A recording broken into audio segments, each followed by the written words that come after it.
विनिर्माण पर सेवा क्षेत्र का प्रभुत्व, यानी इंडियन इकोनॉमी में सर्विस सेक्टर डोमिनेंट है, 50% से ज्यादा जीडीपी में योगदान। बट यहां पर रोजगार सृजित होता है, लेकिन वह रोजगार स्वाभाविक रूप से कौशल युक्त, अर्ध कौशल युक्त यानी स्किल्ड, सेमी स्किल्ड ज्यादा होता है, और इसमें ऑटोमेशन की प्रवृत्ति होती है। यानी इन तीनों कारणों से सेवा क्षेत्र में जो रोजगार है वह विनिर्माण के कंपेयर में ज्यादा नहीं होता। तो यही प्रश्न यहां पर बनाया गया कि विनिर्माण पर सेवा क्षेत्र का प्रभुत्व कार्यबल के आदर्श उपयोग में बाधा डाल रहा है। बिल्कुल डाल रहा है, मैंने आपको बता दिया, जिससे कार्यबल के कम उपयोग की समस्या उत्पन्न हो रही है। उदाहरण सहित स्पष्ट कीजिए। अभी इस विषय पर मैं आपसे एडिटोरियल हो जाए फिर विस्तार से बात करूं। दूसरा मैंने पढ़ाया, आज मुझे लगा कि इसी के साथ एक कॉन्सेप्ट, देखो जब हम ह्यूमन रिसोर्स की बात करते हैं तो अगर हम स्किल कर भी लें, मैं आप सभी लोगों से एक प्रश्न करता हूं, फिर टॉपिक पे आता हूं। इस टॉपिक से ही रिलेटेड प्रश्न है कि मान लीजिए हमने सबको स्किल कर दिया। अब सबको हम हाई स्किल तो कर नहीं सकते, क्योंकि सबकी लर्निंग, सबका एजुकेशन सब अलग अलग है। तो ऐसी परिस्थिति में हम रोजगार कहां से लाएंगे? नहीं समझ, हमने सबको स्किल, पूरा हिंदुस्तान स्किल्ड हो गया, रोजगार कहां से आएगा? तब भी बेरोजगारी होगी, जैसे अमेरिका वगैरह में होती है। ठीक है, तो इसीलिए दो टॉपिक आज आपको समझना बहुत जरूरी है जब भी जॉब लॉस वाले ग्रोथ पर आप बात करेंगे। लेबर इंटेंसिव यानी श्रम प्रधान और कैपिटल इंटेंसिव यानी पूंजी प्रधान दोनों उद्योग भारतीय अर्थव्यवस्था में महत्वपूर्ण भूमिका निभाते हैं। उदाहरणों के साथ स्पष्ट कीजिए, देख सकते हैं। तब मैं श्रम प्रधान और पूंजी प्रधान बता करके भारतीय अर्थव्यवस्था में दोनों की जब भूमिका बताऊंगा, तब आपको दोनों की आवश्यकता महसूस होगी। श्रम प्रधान की आवश्यकता क्यों है, पूंजी प्रधान की आवश्यकता क्यों है, और ये दोनों बात समझे रहेंगे तो फ्यूचर में कोई भी प्रश्न आएगा तो आप बेहतर ढंग से इंप्लॉयमेंट को बहुत मतलब जैसे होता है ना, ल्यूसिड ढंग से आप आंसर में लिख पाएंगे। 2019 का निबंध आप कहेंगे सर ये क्यों लगा दिया? कृत्रिम बुद्धि का उत्थान, भविष्य में बेरोजगारी का खतरा, या रीस्किल अप स्किल के माध्यम से बेहतर रोजगार का सृजन। मेरे बच्चों देखो ये निबंध कितना सत्य। अभी कुछ दिन पहले ही मैंने एडिटोरियल आपको कराया था, जिसमें एक चर्चा हो रही थी कि भारत में जो यूनिवर्सल बेसिक इनकम वाला टॉपिक कराया था, कौन सा यूनिवर्सल बेसिक इनकम वाला, आपको याद होगा फ्राइडे को, उसमें यही बात हुआ था जो मैंने आपको लिखा कि इस समय हिंदुस्तान में जॉब लॉस ग्रोथ की स्थिति है, जिसके बारे में अभी मैंने आपको बताया। यानी जिसे हम कहते हैं रोजगार हानि समृद्धि। क्या कहते हैं? रोजगार हानि समृद्धि हम कहते हैं। अब इस रोजगार हानि समृद्धि में मेरे प्यारे बच्चों, जो इसका रीजन आया, यानी जब आपने पढ़ा, जो मैंने अभी भी बताया, इसका रीजन यानी इसका कारण क्या है, आप मुझे बताएं। तो इसका कारण आता है ऑटोमेशन। यानी क्या आता है? ऑटोमेशन आता ना, मैंने उसमें कहा गया आर्टिफिशियल इंटेलिजेंस यानी कृत्रिम बुद्धिमत्ता, और ऑब्वियस है मशीन लर्निंग, यानी हमारा काम मशीनें करने लगेंगी। मशीन लर्निंग, अरे जैसे वॉशिंग मशीन वगैरह क्या है, मशीन ने लर्न कर लिया कपड़ा कैसे धोना, धो रही है सामान्य भाषा में। तो ये जो ऑटोमेशन हो रहा है इन दोनों कारणों से और कुछ एक अन्य कारणों से मेरे प्यारे बच्चों, आप देख सकते हैं। तो कृत्रिम बुद्धि का उत्थान, भविष्य में बेरोजगारी का खतरा, ये वाला पॉइंट अगर आप पकड़ते हैं, भविष्य में बेरोजगारी का खतरा, क्या 100% कनेक्ट हुआ कि नहीं? 100% IQIP यानी इंटरलिंक हुआ कि नहीं? ठीक, एक पॉइंट ये हो गया। इस निबंध का पहला पॉइंट क्लियर हो गया आपको।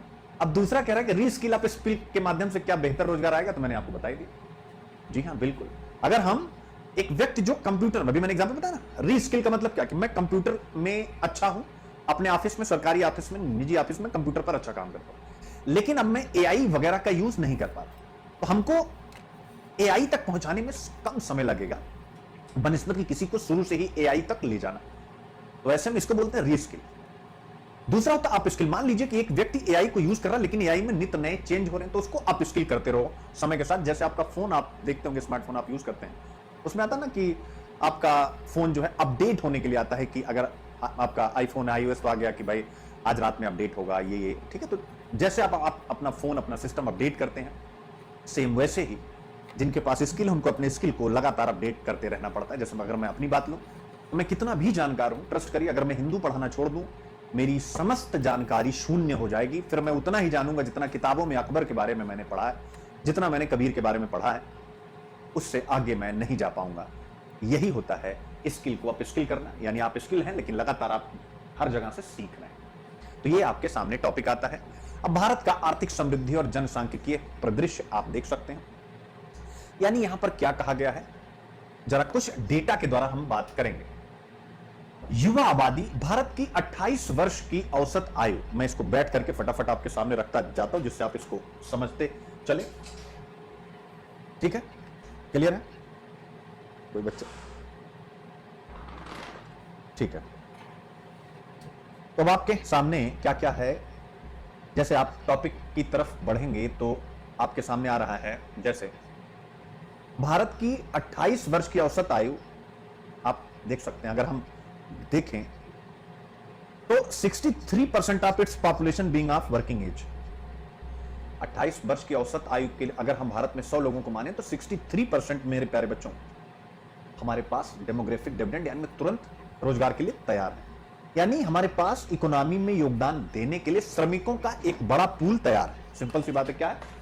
श्रमिकों का एक बड़ा पूल तैयार है। इस आंकड़े को आप देख लीजिएगा, आप देख सकते हैं। बट हमारे यहां लेबर फोर्स पार्टिसिपेशन में चुनौती है। 100 लोग अगर हैं लेबर फोर्स में तो केवल 55.2 यानी 55.2% आप देख सकते हैं वर्तमान श्रम शक्ति भागीदारी दर संभावित और वास्तविक कार्यबल जुड़ाव के बीच के अंतर को उजागर करता है। यानी एक बहुत 100 में से 55 के पास क्षमता है कि वह रोजगार प्राप्त कर पाए, बाकी नहीं कर पाए। आप देख सकते हैं। और फिर यहां बहुत सी बातें हैं जो लेखक ने कही हैं। इनका कहना है कि सेवा क्षेत्र का विनिर्माण पर प्रभुत्व श्रम शक्ति के इस कम उपयोग में योगदान दे रहा है। यानी सेवा क्षेत्र का इंडियन इकोनॉमी में जीडीपी में सबसे ज्यादा योगदान है, मैन्युफैक्चरिंग का अत्यंत कम है। और यही रीजन है कि हमारी जो लेबर फोर्स पार्टिसिपेशन है वो कम है।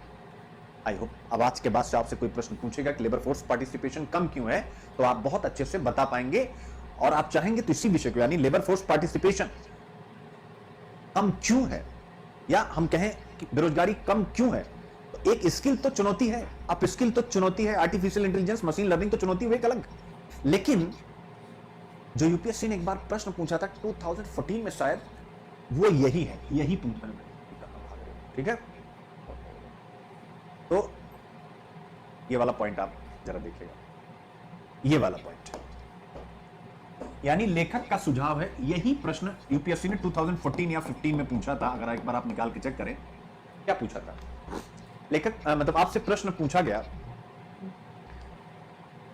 कि सामान्य रूप से जो क्लासिकल इकोनॉमी में डेफिनेशन है इकोनॉमी की, तो सामान्य रूप से या सामान्यतः जनरली जो इकोनॉमीज होती हैं, अर्थव्यवस्थाएं, प्राइमरी से सेकेंडरी और फिर टर्शियरी यानी कृषि से उद्योग और सेवा क्षेत्र यानी कृषि से विनिर्माण और सेवा क्षेत्र की तरफ ट्रांसफर्ड होती हैं, अंतरित होती हैं, परिवर्तित होती हैं, जैसा कि आप विकसित देशों में देख सकते हैं, चाइना में देख सकते हैं। परंतु भारत में कृषि के बाद सीधा सेवा क्षेत्र इकोनॉमी का मुख्य आधार बन गया।